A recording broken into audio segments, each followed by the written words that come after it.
Day 13. Be greedy when others are fearful. Yesterday, we discussed the discipline of caution. Today, we turn to the other side of the coin, the side that requires not discipline, but courage. We complete Warren Buffett's famous maxim, be greedy when others are fearful. If greed is a siren song, then fear is a foghorn, loud, disorienting, and signaling immediate danger. We have all heard its blast during the 2008 financial crisis, the COVID crash, or any sharp market downturn. The headlines scream of disaster. The conversation at the water cooler is about lost fortunes.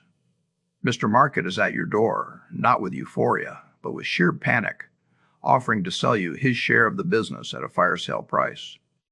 In these moments, the emotional human response is to flee, to sell, to hide in cash, to wait until the coast is clear. But for the sensible investor, this is precisely the wrong thing to do. This is the moment for which we have been preparing. This is the time to be greedy. But we must be precise. This is not the greed of the speculator chasing a quick profit. This is the calculated greed of the long-term owner.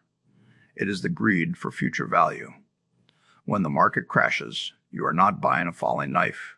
You are buying a larger share of the world's most productive businesses at a significant discount.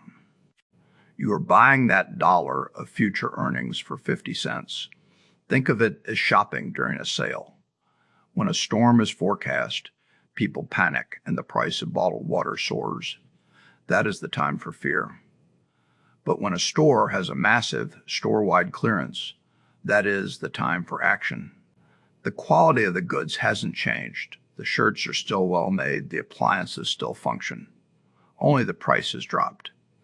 A market crash is the global stock market's store-wide clearance. The intrinsic value of thousands of global companies has not vanished. It has simply been temporarily mispriced by fear.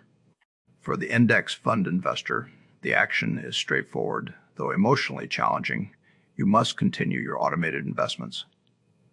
In fact, if you have the means, you should see this as an opportunity to invest more. Your regular monthly contribution now buys significantly more shares than it did a month before. You are doing the logical thing when it feels the most difficult. You are buying more when prices are low. This is how fortunes are built in plain sight, not by predicting the storm, but by having the courage to keep sailing according to your plan when everyone else is heading for port. Being greedy when others are fearful is the ultimate validation of your long-term philosophy. It proves you are not merely a fair-weather investor.